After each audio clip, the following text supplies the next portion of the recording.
गुर्वः पान्तुनो नित्यं ज्ञानदर्शननायकाः चारित्राणं गम्भीरा मोक्षमार्गोपदेशकाः इच्छामि बन्ते आयरीवद्दि काउत्सवोपदस्सालुच्यं सम्मणाणु सम्मदंसं सम्मजर्जुत्ताणं पञ्चविहाचरणमायर्याणं आयराजसुनाणोपदेशाणो वज्रायाणं तीरैण गुणपादर्याणं सप्तसावणं स्याणं अंचेमि पूजेमि वंदामि नमंसामि दुःखमुखो बोहिलाओ सुगैगमनं समाहि मरणं जिन गुण संपत्ति होदुमच्छम् वंदितु सब सिद्धे दुवममलमणो ममं गतिं पत्ते वोच्छामि समय पाहुण विणमो सुद केवली बणिदं कारणमोकारम् अरहन्ताणं तहेव सिद्धाणम् आयरियो वच्छायाणं लोयम्य सव्वसाहुणम्। पंच परमेष्टि भगवान की जय। मूल नायक श्री चैतन्य चमत्कारी चिंतामणि पार्श्वनाथ भगवान की जय। आचार्य भगवंत श्री कुंद महाराज की जय। आचार्य श्री जयसेन महाराज की जय। चारित्र चक्रवर्ती आचार्य भगवंत श्री अभिनंदन सागर जी महाराज, चारित्र चक्रवर्ती आचार्य शांत सागर जी महाराज की जय। परम पूज्य समाधि सम्राट आचार्य गुरुवर्य अभिनंदन सागर जी महाराज की। द्वादशांग जिनवाणी माता की, अहिंसा परमो धर्म की।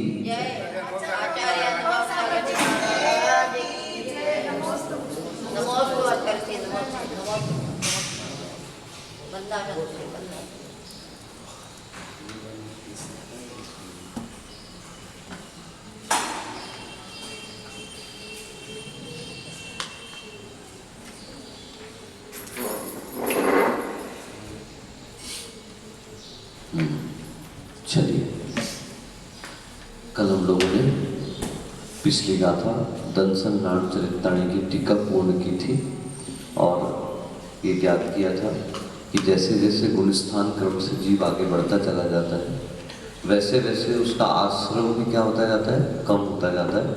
नवीन बंधने वाली कर्म प्रकृतियों का संवर होता हुआ चला जाता है। इसलिए बार बार हम लोग जो पढ़ रहे हैं उसमें यह प्रमुखता से बात आ रही है कि संवर पूर्वक निर्जरा ही हमारे लिए मुक्ति का कारण बनने वाली है। सामान्य से तो कर्मों की निर्जरा निरंतर होती रहती है, क्योंकि कर्म आते रहते हैं और जाते रहते हैं। नवीन कर्मों का बंध होता है, पुराने कर्म अपना फल देकर के निर्जीर्ण होते चले जाते हैं।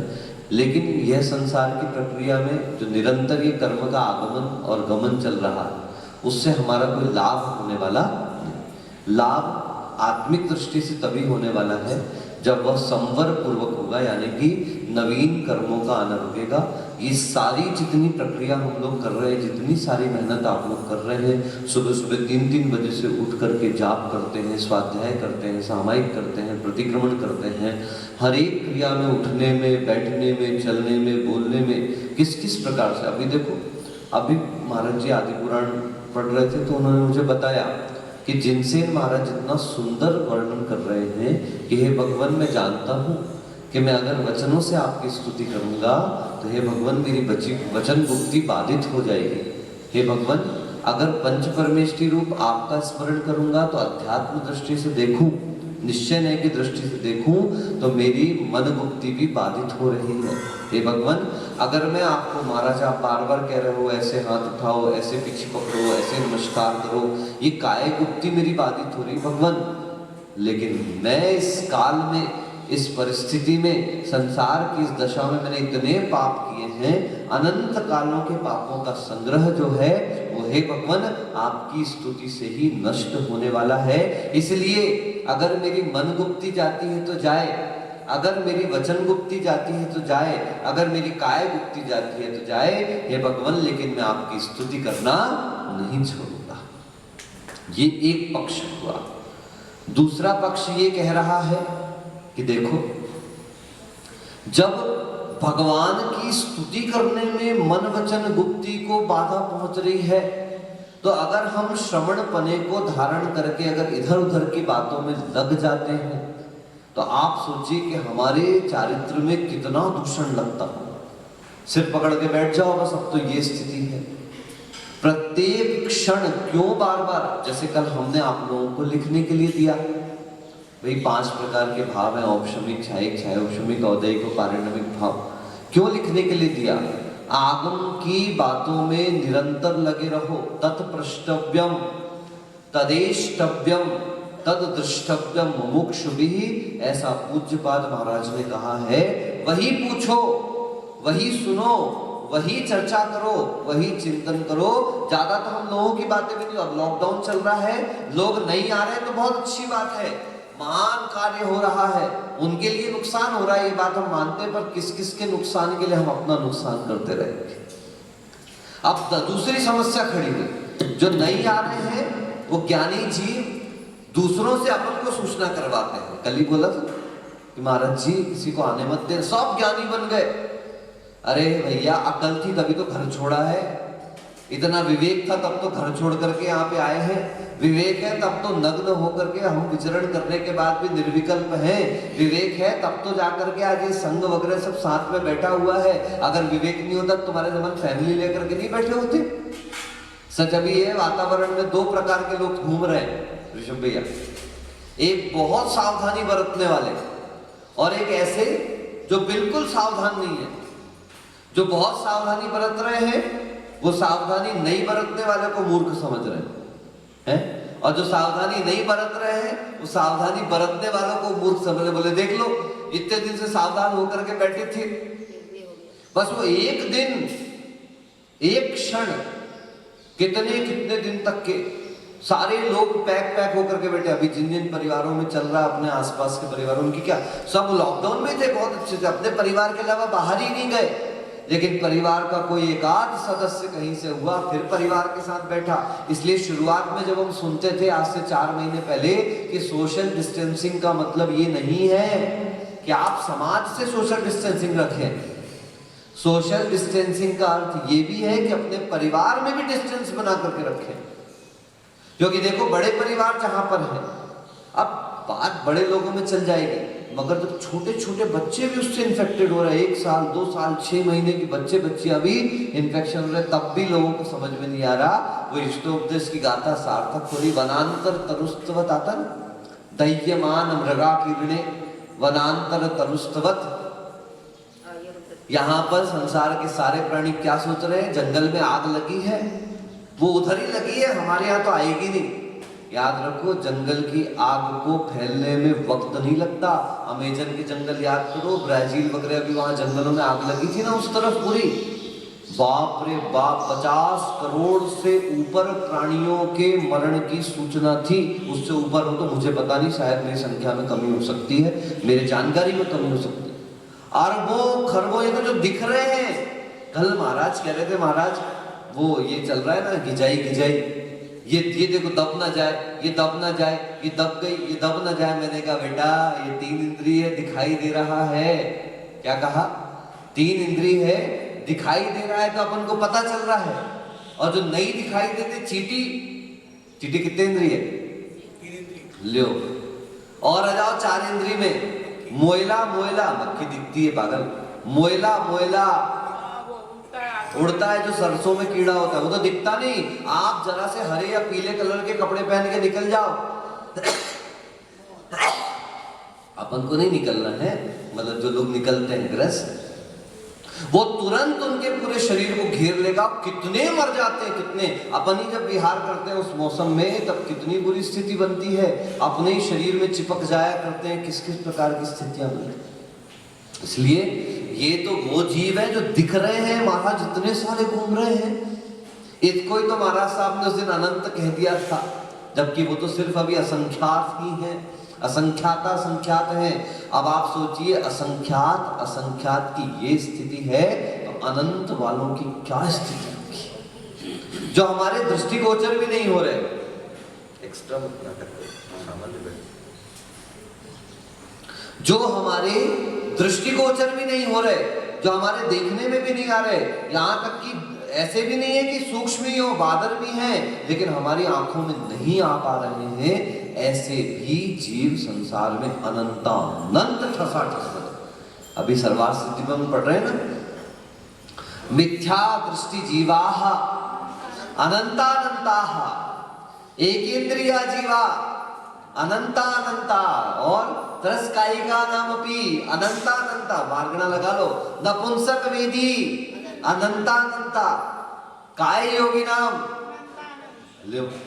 इसे सब में जिसमें जिसमें एक इंद्रिय सम्मिलित हो रहे हैं वो सारे जीव क्या होंगे, पकड़ में आई ये बात। हर मार्गना में अनंतानंत की मार्गना संख्या में अलग हो जाएगी। क्यों? क्योंकि जिसमें एक इंद्रिय की काउंटिंग होगी वो सारे जीव कितने होंगे, अनंतानंत होंगे।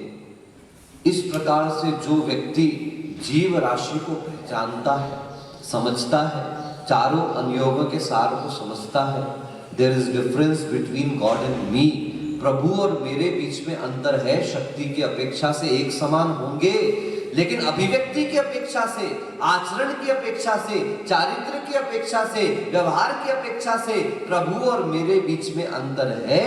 इस बात को जो जानता है तो वो प्रश्न पूछता है, why there is difference between God and me, प्रभु और मेरे बीच में अंतर क्यों है? तब कर्म सिद्धांत का अध्ययन करते हुए उसको ज्ञात होता है, इट इज द रीजन, ये कारण है कि प्रभु ने किस तरह के आचरण किया, किस तरह का व्यवहार किया। तब वो पुनः प्रश्न करता है, how this difference can be eliminated, वो अंतर कैसे नष्ट किया जाता है। तब चरणानुयोग हमारे सामने आता है। अब एक गृहस्थ पुरुषार्थ करता है, मैं रात्रि भोजन का त्याग करूं। क्या करता है बोलिए? ओ दादी कठे सही रहो, हुई रहो, जागृत होके बैठो, कमर सीधी करो, आपके लिए प्रतिमा का स्वरूप चालू हुआ है देवी, सो मत जाना, नहीं तो पता चला जब सुनाया तो सो रहे थे, अच्छा जाग रहे थे, तुम्हारा जी खत्म हो गया। बाद में नरक का वर्णन करने के बाद आखिरी में अम्मा जी से पूछा, अम्मा जी जाना तो नहीं है वहां? तो अम्मा जी बड़े प्यार से बोलती, महाराज जी ऐसी जगह तो आप ही जाओ। ध्यान से सुनो, क्यों व्रत ग्रहण किया? क्योंकि जान गया कि मेरे अंदर भी प्रभु के समान शक्ति है, जैसी प्रभु में सामर्थ्य है, अभिव्यक्ति नहीं हो पा रही है लेकिन सामर्थ्य वैसा ही मेरे अंदर भी है। तब वह आचरण मार्ग की तरफ बढ़ता है और सर्वप्रथम वो प्रयास करता है, मेरे माध्यम से जीवों की हिंसा का जो क्रम चल रहा है उसको मैं कितना कम कर सकता हूं। और एक गृहस्थ की दृष्टि से नहीं भी कम कर पाता तो भी श्रद्धा रखना प्रारंभ करता है, हे भगवान ये पाप तो है, ये पाप तो है, ये पाप तो मैं छोड़ नहीं पा रहा। ऐसा वह जीव असंयत सम्यक दृष्टि होता है। क्या होता है बोलिए? अब वो असंयत सम्यक दृष्टि जब विचार करता है कि पंच परमेष्टि ही शरण है मेरे लिए, पंच गुरु चरण शरणो दार्शनिक तत्व पथग्रह्य, इस प्रकार से रत्नकंडक श्रावकाचार्य में गाथा श्लोक आता है कि पंच गुरु चरण शरण को स्वीकार कर लेता है। ये अरिहंत सिद्ध आचार्य उपाध्याय और साधु ये पंच परमेष्टि ही मेरे लिए शरणभूत है, इसके अलावा कोई अन्य मेरे लिए शरणभूत। इस प्रकार की धारणा बना करके वह संकल्पित होता है, हे जिनेंद्र भगवान आपकी पूजन, आपका दर्शन करके ही ये जो सारा जीवन किस पे चल रहा है, जिह्वा, अपना सारा पाप का भार जिह्वा पर जा रहा है पूरा का पूरा। आप देख लो, अपन साधु खाते एक बार है लेकिन उसी आहार का रोना सारा दिन चलता है? कायदे से तो जो चौके में आकर के प्रत्याख्यान किया उसके बाद वास्तविकता में, चाहे वो मेरी बात हो चाहे आप किसी की भी बात हो, प्रत्याख्यान कर दिया, खा के भी आ गए और खाया हुआ हो सकता है यहाँ बोलते तक तो पचना भी चालू हो गया, लेकिन अब कच्ची रोटी कच्ची रोटी कच्ची रोटी पूरे दिन अब मेरे ही चलता रहता। कई बार दिमाग नहीं, आप लोगों से कई बार बोल देता हूँ, और इस प्रवृत्ति को अपन सबको सुधारना, मेरे को नहीं आपको नहीं, अपन सबको सुधारना ही पड़ेगा। मुझे तो ऐसा लगता आश्चर्य कि मैंने आज तक ये दोनों तीनों ब्रह्मचारियों को कभी भी ये कहते नहीं सुना कि आज चौके में एक अच्छा मिला, कि वो अच्छा मिला, कि वो बुरा मिला, कि वो काला मिला, कि वो गोरा मिला। कभी ऋषभ भैया के मुझ से नहीं सुना, और हम लोगों के मन में क्यों आ जाता है? कायदा मुझे ऐसा लग रहा है कि जिन चीजों को अपन को ज्यादा छोड़ने के लिए कहा जा रहा है, जिनसे उठने के लिए कहा जा रहा है, अपन ऐसा लगने लगा शायद उन चीजों में और ज्यादा घुसते चले जा रहे। सावधान, आहार के प्रति निर्ममत्व होइए। जो व्यक्ति आहार के प्रति निर्ममत्व नहीं होता है, आहार के प्रति निर्मोही नहीं होता है, वह कभी भी अपने व्रतों का निर्दोष पालन नहीं कर सकता है। जैनाचार्य हमेशा हमेशा से इस बात पर बल देते आए हैं कि अपनी जिह्वा इंद्रिय का कंट्रोल आपके जीवन में सर्वोत्तम व्रतों के पालन का निमित्त बनता है। इन दो इंद्रियों का कंट्रोल कौन कौन सी? एक चक्षु इंद्री और एक जिह्वा इंद्री। जैसा अभिनंदन सागर जी कहते थे कि चक्षु इंद्री तो तकने को मरती रहती है और जिह्वा इंद्री चखने और पकने को मरती रहती है। और इन्हीं दोनों की इस विकलता के कारण, इन्हीं दोनों की चंचलता के कारण सारा ये मेहनत करनी पड़ रही है अपन को। यदि इन दो इंद्रियों पर क्यों आपको कहा जा रहा है, सामायिक अपन क्यों ऐसे स्थान पे करने की कोशिश कर रहे हैं जहां पे कोई अन्य व्यक्ति का आवागमन ना हो। मैं मानता हूं अपन सब चंचल है, इसलिए ऐसी कोशिश, माला उस जगह फेरो जहां किसी का आवागमन नहीं होता है। अध्ययन अपने कमरे में ऐसी जगह बैठ के करो जहां से खिड़की दरवाजे दिखाई न देते हो। लगे खिड़की के सामने ही पाटा लगाएंगे, हवा के लिए लगाया महाराज, पता चला हवा तो कम आ रही, बाहरी हवा ज्यादा आ रही है। बाहरी हवा से बचने के लिए तो घर छोड़ के यहाँ पर आए और यहाँ भी उसी हवा के चक्कर में लगे रहेंगे, तो किस उद्देश्य से आए हैं? इसीलिए कोहम कीत्र गुणः क्वत्यः किम प्राप्यः किम निमित्तकः इत्यूह प्रत्युहम नोचे दस्ताने मतिर्भवेत। मैं कौन हूँ, कहाँ से आया हूँ, मेरे जीवन का क्या उद्देश्य है, क्या लक्ष्य लेकर के आया हूँ, मेरे अंदर गुण क्या है, क्या प्राप्ति करना है, किम निमित्त कहा, निमित्त क्या है मेरे जीवन का। अगर दिन में 3 सामायिक में बैठ करके आपने चिंतन नहीं किया तो समझ लेना कि पिच्छिका लेना कोल्हू के बैल के समान हो गया। कोल्हू का बैल चलता रहेगा, चलता रहेगा। कई बार लगता है गृहस्थ मोक्ष मार्गी को देख करके कितनी कर्म नेजरा कर लेता है। क्या बोले, समझ रहे? नीचे वाला ऊपर देखता है तो उसके कर्म झरना चालू हो जाते हैं, और ऊपर वाला नीचे वालों को देखने लग जाए तो उसके कर्म क्या होते हैं? पर नीचे वाले के झरने में तो फिर भी थोड़ा थोड़ा ही झरता है, लेकिन ऊपर वाले का बंधना इतना भारी बंधता है। इसलिए बार बार कहा है प्रवाह हमेशा नीचे का ऊपर की तरफ होना चाहिए, ऊपर वालों का प्रवाह नीचे की तरफ नहीं होना चाहिए। कल नहीं तो परसों में शायद आचार्य के मुख माटी की बात सुनाते सुनाते चूक गया, तो शायद चूक गई वो बात। आचार्य ने कहा कि मेरे बारे में कुछ सोचना चाहते हो, मेरे बारे में जानना चाहते हो, मेरे बारे में बोलना चाहते हो, तो याद रखना कि पहले उस जगह आकर देखो जहां पर मैं हूं, क्योंकि मैं वहां नहीं आ सकता जहां तुम हो, क्योंकि मैं ऊपर आ गया। ऊपर से नीचे देखूं तो चक्कर आता है। क्या कहा? ऊपर से नीचे देखूं तो चक्कर आता है, और नीचे से ऊपर का अनुमान अक्सर गलत निकलता है। मैं तो नीचे नहीं आ सकता क्योंकि मुझे चक्कर आता नीचे देखने का, मैं इतनी ऊंचाई पर आ चुका। और तुम्हें मेरे बारे में बोलना है, समझ, या तो बोलो मत, या तो समझने की कोशिश मत करो, टिप्पणी मत करना।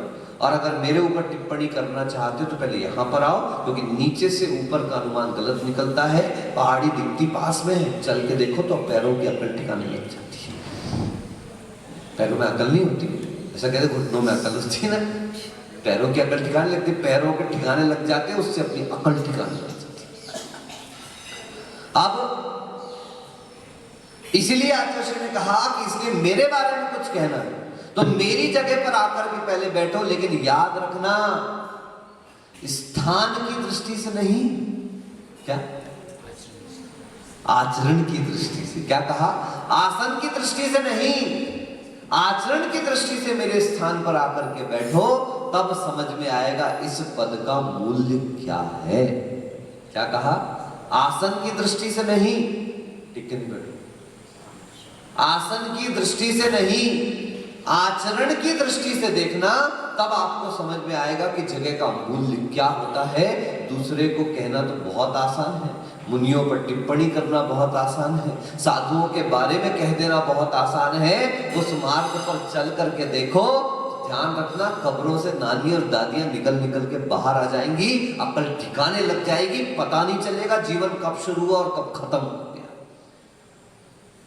बोलना बहुत आसान है, इसलिए वह चारित्र मार्ग का अनुसरण करना चालू करता है, वो गृहस्थ, और धीरे धीरे क्रम क्रम से संकल्प लेना चालू करता है। ऐसे गृहस्थ से श्रावक बनता है। क्या बनता है? कहा कैसे बना? याद रखना, गृहस्थ को मुनि बनने का अभ्यास कराती है। बोलो क्या कहा? गृहस्थ को मुनि बनने का मार्ग देती है, गृहस्थ को मुनि बनने की शिक्षा देती है, गृहस्थ को मुनि बनने के मार्ग पर चलाती है। जैन आगम में उसको प्रतिमा कहा जाता है। ये प्रतिमा नहीं पत्थर की, सोने की, मूंगे की, चांदी की, ये उन प्रतिमाओं की बात नहीं चल रही है। ये उन प्रतिमाओं की बात चल रही है जो श्रावक के व्रत कहलाते हैं। क्या कहलाते हैं? कहां से चालू किया? गृहस्थ मुनि बनने के लिए।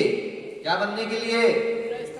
और वास्तविकता में मुनि बनने के लिए नहीं, गृहस्थ सिद्ध बनने के लिए अपने क्रम पूर्वक पहले मुनि बनने के मार्ग पर चलता है, और मुनि बनने के लिए जो अभ्यास करता है वो क्या कहलाती है? प्रतिमाएं कहलाती हैं। कितनी होती प्रतिमाएं? 11। ठीक है ना? प्रथम प्रतिमा नाम सभी को पता है, दर्शन प्रतिमा।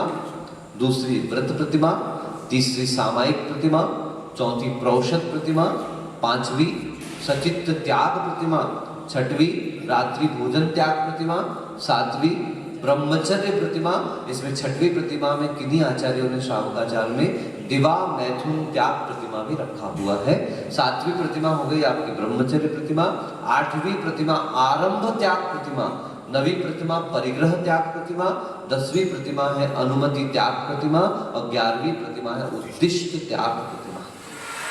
इसमें प्रथम प्रतिमा का नाम ही क्या रख दिया? दर्शन प्रतिमा।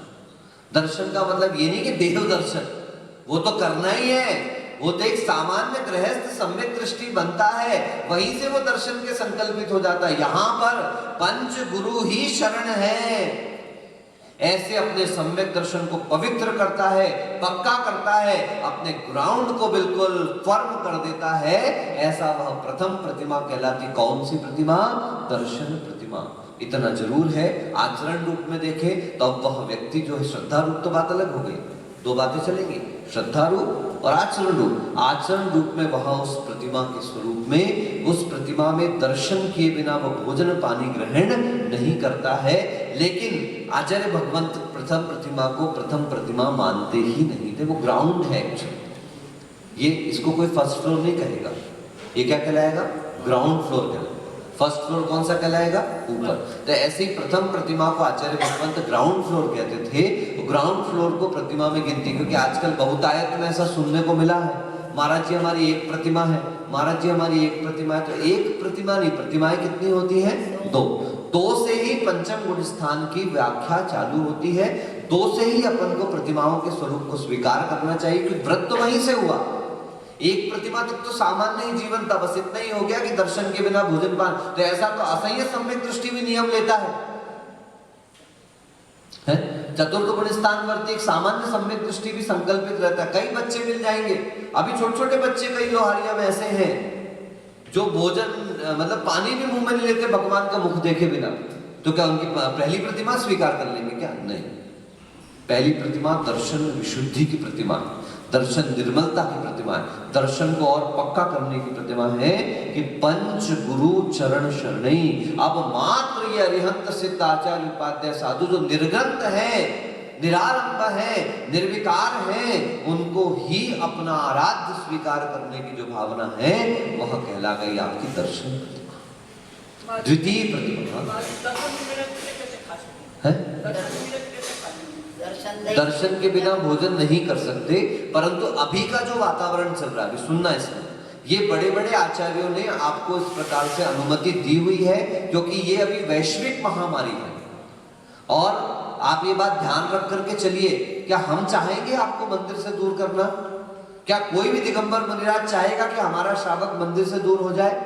अरे हम तो नियम दे रहे हैं हम तो लोगों को प्रेरणा दे रहे हैं। हम तो छोटा सा बच्चा भी 45 दिन का आता है तो उसके हाथ में भी चावल पकड़ाते हैं कि चलो आज से इसका जिनालय दर्शन चालू हुआ, आज से हमने इसको जैन बनाया। उसके कानों में नमोकार मंत्र सुनाते हैं। हम तो चाहते हैं आप रोज आहार देने के लिए आइए। आपका द्रव्य जो आरंभ सारंभ के साथ कमाया गया है उस द्रव्य में निर्मलता आए, और वो निर्मलता साधुओं को आहार दान से आएगी। हम तो रोज कहते थे आओ आओ, लेकिन याद रखना लोकोपचारात ग्रहण सिद्धि। कातंत्र पढ़ रहे हैं ना, प्रथम अध्याय उसका अंतिम सूत्र क्या लिखा हुआ है? लोक उपचार को ग्रहण करना बहुत आवश्यक है। अगर लोकोपचार को भूल जाओगे, हम हमेशा निश्चय भाव में नहीं रह सकते, तो लोकोपचार को ग्रहण करके चलना पड़ेगा। लोकोपचार को ग्रहण नहीं करोगे तो आप ध्यान रखना शब्द ज्ञान से कुछ होने वाला। इसलिए अभी लोकोपचार क्या कह रहा है आप देख लो। जो शांति से रुका है, जो ठहर गया है, वो सुरक्षित है। नहीं तो आपको पता है महाराष्ट्र का वातावरण सबसे ज्यादा बुरी स्थिति में महाराष्ट्र का वातावरण है। इतने लोग पेशेंट है वहां पर कि अपने यहाँ जितने पेशेंट महीने भर में होते हैं, महाराष्ट्र में 2-2, 3-3 दिन में उतने पेशेंट हो जा रहे हैं। ये राजस्थान और महाराष्ट्र के बीच का अंतर है। और अब देखिए आखिर अपन ने शुरू से जो गंभीरता से पालन किया उसका परिणाम अब निकल के आ रहा है। मैं क्या बोलूं अभी आपको सामने, साधुओं को भी स्वाब देने पड़े। क्यों देने पड़ रहे हैं? क्योंकि अपन ने गंभीरता नहीं रखी होगी। इसलिए आज हो सकता है कई लोगों को शिकायत होगी, कई लोगों को नाराजगी भी होगी, लेकिन हमें इस बात से कोई फर्क नहीं पड़ता, क्योंकि मुझे मालूम है कि जिस समय शल्य चिकित्सा होती है उस समय कष्ट होता है, लेकिन जब शल्य चिकित्सा के परिणाम अच्छे आते हैं तो व्यक्ति को ऑपरेशन भूल जाता है। No one wants to know about the labor pain. Everybody wants to see the baby. कोई भी माँ से ये नहीं पूछता तेरे को कितना दर्द हुआ रे बच्चा पैदा करने में। बच्चा कहाँ है? बच्चा कहाँ है? बेटा हुआ, बेटी हुई। हर व्यक्ति वही पूछेगा बाद में आपसे। Nobody asks about the labor pain. कोई आपके दर्द को नहीं पूछेगा। अम्मा 9 महीने कितना दर्द सहन किया होगा, तुमने खटाई नहीं खाई होगी, तुमने मिठाई नहीं खाया होगा, तुमने मिर्ची नहीं खाई होगी, तुमने घी मसाले नहीं खाए होंगे, तुमने उठने बैठने में ध्यान रखा होगा, तुमने कितनी मेहनत करी उसे एक बच्चे को जन्म देने में। कोई नहीं पूछेगा। अरे गुड़िया तो पापा पर गई है, ले बेटा माँ गई। मां मरती रही पूरे समय लात खा खा करके पेट में। दुनिया भर के तो उसने गालियां सुनी, दुनिया भर की समस्याएं सहन करी, दुनिया भर के परहेज करे, और आखिरी में क्या कह दिया? ओहो बिल्कुल पापा पे गई, बिल्कुल दादा पे गई। दादी के पास रहती है तो मम्मी के पास तो जाती नहीं है। भैया आपको जो कहना तो कहो, जो करना तो करो। इसलिए ध्यान रखना ये समय संभलने का समय। अभी गुरुओं ने जैसा आदेश दिया उसका पालन करें। ये समय गुजरने के बाद प्रायश्चित लेकर के और अपना स्थापना, अपनी व्यवस्थित शांति से अपने व्रतों का पालन करना। लेकिन ये कोई राजमार्ग नहीं हो गया कि दर्शन नहीं करके खाएंगे तो चलेगा। परिस्थिति, अब महाराज उनने जेल में भी नहीं खाया था, जेल बात अलग थी। यहाँ कई जीवों का अहित जुड़ा हुआ है इससे, कई जीवों का हित जुड़ा हुआ है इससे, कई प्राणियों के जीवन मरण का प्रश्न है। अभी बीच में अपन ऐसा समझने लगे थे अरे इतनी बड़ी समस्या नहीं तो ठीक हो जाता है, परंतु अभी अभी वापस वातावरण इस प्रकार का निर्मित है कि लगातार मरण की खबरें, अपनी ही समाज में कई खबरें आती जा रही, अपने ही एरिया के आसपास से समाज में खबरें आती जा रही। इस कारण से ये तो थोड़ा समझने का विषय। व्रत नहीं छूटेंगे दर्शन मात्र नहीं कर पाने से, ठीक है? इसलिए, और आपके यहाँ तो सुविधाजनक स्थान है ना, दर्शन मिल रहे। अधिकांश गांवों में जैन समाज में महान स्तंभ है, इसलिए हम लोग महान स्तंभ बनाने की प्रेरणा देते हैं। भैया महान स्तंभ बनाओ। वैसे भी जिनालय की पूर्णता महान स्तंभ से हुआ करती, क्योंकि वह समव शरण का प्रतीक है। और देखो जहां जहां महान स्तंभ है वहां कोई शिकायत, कम से कम दर्शन तो आपको हो रहे हैं, है कि नहीं? दर्शन भी कर करके आप अपना काम चला सकते, इतना तो अपन कम से कम करें। बाकी पूजन तो अपन घर पर अपने हिसाब से कर ले। नहीं करने से कुछ करना बेहतर है। Something is always better than nothing. 5 प्रकार के पाप होते हैं: हिंसा, झूठ, चोरी, कुशील और परिग्रह। जो इन 5 पापों को अपनी शक्ति के अनुसार यथाशक्ति त्याग करता है वो अणुव्रत कहलाता है, और जो संपूर्ण रूप से त्याग करता है वो महाव्रत कहलाता है। तो प्रतिमाओं में वह अणुव्रतों का पालन करता है, अहिंसा अणुव्रत, सत्याणुव्रत, अचौर्याणुव्रत, लेकिन अपरिग्रह अणुव्रत नहीं, परिग्रह परिमाण अणुव्रत। और उसके बाद ब्रह्मचर्य में यदि गृहस्थ है तो स्वदार संतोष व्रत, और अगर गृहस्थ नहीं है, साधु संतों के समीप रह रहा है, तो वह ब्रह्मचर्य अणुव्रत कहा जाता है। अहिंसा अणुव्रत, दुकान नहीं जाएगा क्या? क्यों नहीं जाएगा? व्यापार व्यवसाय नहीं करेगा, किसने कहा नहीं करेगा, लेकिन अब ध्यान रखेगा, अपनी मर्यादाओं को ध्यान रखेगा, अपनी लिमिट को ध्यान रखेगा। अगर मेरे निमित्त से अनावश्यक शब्द बहुत इंपॉर्टेंट है ना, अनावश्यक हिंसा से बचना प्रारंभ कर देगा, यही अहिंसा अणुव्रत है। करते समय हिंसा हो भी रही है, मगर जितनी आवश्यक है उससे ज्यादा कहीं मेरे लिमिट ना बढ़ जाए। इन सब की मर्यादा ऐसे सत्य में, ऐसे अचौर्य में, ऐसे ही परिग्रह में अपनी चीजों का परिमाण कर लेगा। साधुओं में भी होना चाहिए। गृहस्थों को तो अपन परिमाण बता देते हैं, साधुओं के पास मालाओं के परिमाण नहीं। कितनी माला की जरूरत है पूज्य सागर का? तो किसी कारणवश जैसे धागे वागे की माला अनुकूल नहीं होती, 2 हुई, 3 रख लिए भैया, लेकिन कितनी माला, कितना महान पाप पूरा सोचना। निगोद का बंद होने वाला है, निगोद का। और ये ऐसे साधुओं के पास अपन जाते आते रहते हैं, मिलते हैं, जो साधु सोमवार की अलग माला, मंगलवार की अलग माला, बुधवार की, गृहस्थों के लिए है क्या? ये गृहस्थों का परिग्रह है। साधुओं के लिए क्या सोमवार, मंगलवार, क्या बुधवार, क्या गुरुवार? याद रखें, जिनके पास परिग्रह है उनके पास ग्रह के चक्कर हैं, और जिनके पास परिग्रह नहीं उनके पास ग्रह का कोई चक्कर नहीं लगने वाला। और फिर पूरे समय यही टेंशन मालाओं की। वही तो कह रहा हूं, ज्योतिषी क्या महाराज जी, सारे देव पर्याय आप ही पढ़ रहे हैं। तो देव के कितने गुण स्थान होते हैं?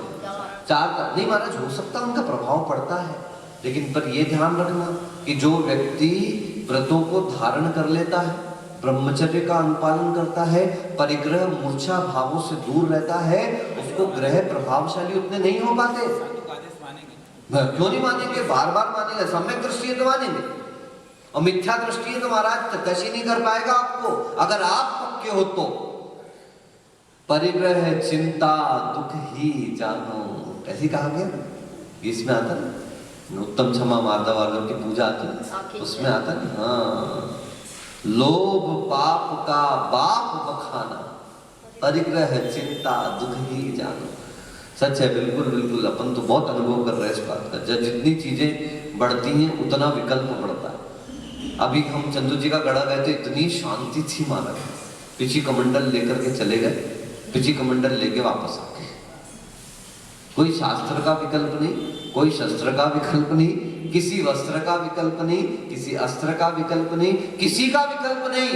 और सबको यही प्रयास करना चाहिए कि मेरे कारण भी महाराज को विकल्प ना है। अब यदि मैं सिर्फ व्यवस्थाओं में लगे रहूं तो फिर मैं आचार्य ठेकेदारी करने के लिए थोड़ी ना बनाऊं, चौकीदारी करने के लिए थोड़ी ना बनाओ, नौकरी करने के लिए थोड़ी ना बनाओ। उनने मेरे को नमोस्तु नहीं किया, उनने मेरे नमोस्तु का जवाब नहीं दिया, मैं चौकीदारी करूं बैठ करके?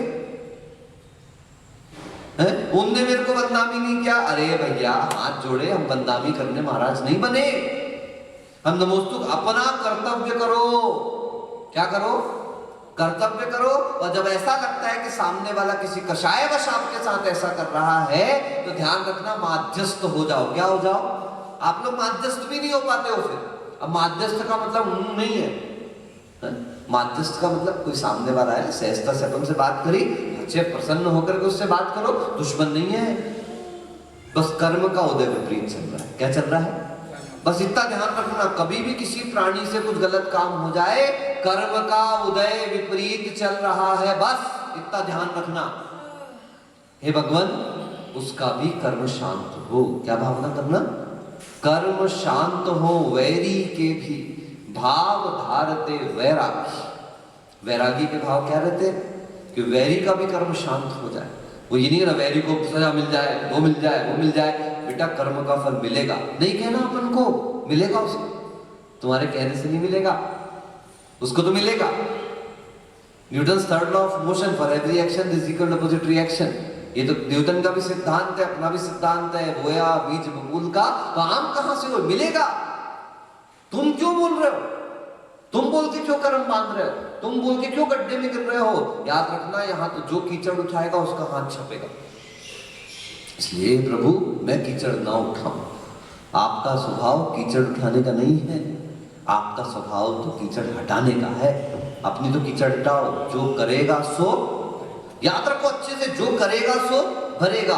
रट डालो, जो करेगा सो भरेगा। मैं करूंगा तो मैं भरूंगा, वो करेगा तो वो भरेगा। मैं उसको याद दिलाने के चक्कर में अपने परिणाम संक्लेश में ना लेकर के, ठीक है। ऐसे परिग्रह परिमाण अनुव्रत होता है गृहस्थों का, लेकिन साधुओं का तो अपरिग्रह महाव्रत होता है, ठीक है। लेकिन अभी मुख्यतः से मैं गृहस्थों की बात कर रहा हूं, तो इसलिए परिग्रह की मर्यादा करें। आप ब्रह्मचारिणियां हैं, किस किस की मर्यादा कर लेना। जैसे आपने हाथ में कड़ा पहना हुआ है ना, कोई बात नहीं, लेकिन इसके अलावा दूसरा स्वीकार नहीं करेंगे। सोना चांदी भी हम उपयोग भी कर रहे हैं, मान लो माला के रूप में, कोई तो चैन भी पहनते हैं, कुछ सामान लोग घर के लोग नहीं पसंद करते कि खाली गला रहे कुछ रहे, इसके अलावा स्वीकार नहीं करें। नहीं तो आज स्थिति ये है, तो है हमारे पास एक, मेरे पास भी ऐसा हो गया, माला है दूसरी भी ले लो। मैं तो पेन पेंसिल भी कोई देने आता है, मेरे काम की वस्तु है तो काम की वस्तु लेने की मनाही नहीं है, सभी को बोल रहा हूं। यहां तक कि शास्त्र भी अगर आपके उपयोग का नहीं तो ग्रहण मत करना सामने वाले से, क्योंकि आपने ले लिया डाल दिया। अब जितना अभिनय उस शास्त्र का हो रहा है वो सब तुम्हारे सिर पर जा रहा है। इसलिए मेरे पास जितने भी शास्त्र रहते हैं, चातुर्मास के अंत में जहां पर वर्षा योग होता, अगर मेरे पास एक्स्ट्रा शास्त्र हैं तो व्यवस्थित लाइब्रेरी वगैरह उनकी बना के आता हूं, नहीं तो मैं शास्त्र स्वीकार ही नहीं करता। और मैं शास्त्र भेजने से भी बचता हूं साधुओं के पास, क्योंकि सब साधुओं के पास सब कुछ है, ज्यादा कुछ होता है मैं तो 4 लाइनें किसी कार्ड में किसी कागज में लिख के महाराज जी लोगों को भेज देता हूं, वो उनके लिए अच्छा रहेगा। लेकिन शास्त्र भेजो और उपयोगी नहीं हो, या तो फिर पूछवा लो, महाराज जी आपको किसी ग्रंथ की आवश्यकता हो तो हमें जरूर बताइएगा। वो दान करेंगे तो उसका लाभ भी प्राप्त अपन होगा और उसका अविदय भी नहीं। ऐसे अंतिम व्रत हो जाता स्वदार संतोष व्रत। इसका मतलब क्या हुआ, शादीशुदा गृहस्थ है, ब्रह्मचर्य का पूरा नियम यदि उसका नहीं है तो वह अपनी ही स्त्री में संतुष्ट रहेगा, ऐसा संकल्प। अपनी स्त्री का मतलब लीगली जिसका विवाह उसके साथ हुआ है वो, ऐसा ही स्त्री के पुरुष के लिए और पुरुष का स्त्री के लिए। ऐसा भी ध्यान रखना, अगर 96,000 स्त्रियां हैं बोलो चक्रवर्ती के, तो उसका सुधार संतोष व्रत नहीं, बिल्कुल है। वो पर स्त्री का सेवन नहीं करता, उसकी 96,000 स्त्रियां हैं तो भी संकल्पित है, ग्रहण किया है जिस स्त्री को, लोक व्यवहार से स्वीकार किया जिस स्त्री को, उसी को भोग सकते हैं उसका। वैसे भी चक्रवर्ती की स्त्रियां हैं इतनी भोगता नहीं, लेख शादी खंडोशाही स्त्रियों का ऐसा नहीं कि वो भोगते बैठा है तो बाप रे भोगते बैठा हुआ वो, फिर बोले कि अंतर्मुहूर्त में केवल ज्ञान हो गया, ऐसा नहीं। आचरणवान होता है चक्रवर्ती, ठीक है। ऐसे 5 क्या हो गए आपके ये अणुव्रत। फिर 4 होते हैं शिक्षा व्रत। क्या होते हैं? अणुव्रत, जो आपको पाप से बचाना चालू कर चुके हैं। अब जो मुनि बनने की शिक्षा देते हैं वो 4 शिक्षा व्रत कौन कौन से होते हैं? सामायिक, बोलिए, प्रोषधोपवास, भोग परिमाण और अतिथि संविभाग, ठीक है ना। सामायिक, समये भवति इति सामायिकम, आत्मा में स्थिर होने का नाम क्या कहलाता है?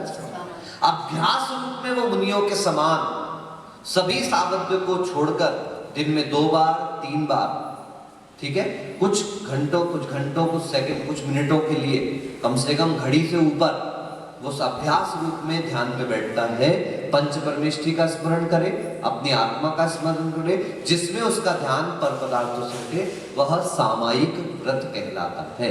व्रत, ध्यान से सुनना, सामायिक व्रत। इसके बाद प्रोषण, इसके बाद भोगोपभोग परिमाण, ठीक है ना। और उसके बाद परिग्रह परिमाण भी हो गया, और भोगोपभोग में भी उसकी और मर्यादा करी यहाँ पर। और अंतिम क्या हो गया आपका? अतिथि संविभाग, ठीक है। नाम आज आपके सामने रखें, कल इसका अपन वर्णन आगे देखेंगे। आगे ध्यान से जितना भी बताया उसको अपनी दृष्टि से निबंध रूप में लिखते चले जाएं अपने अपने लिए, ठीक है? चलिए, दीदी का तो फायदा हो गया। हाँ। वैसे भी आता था पर रिकॉर्डिंग में भी हो गया। चलिए, स्वाध्याय निष्ठापन क्रियायाम पौराणिक शिष्ट शुद्ध भक्ति कालस।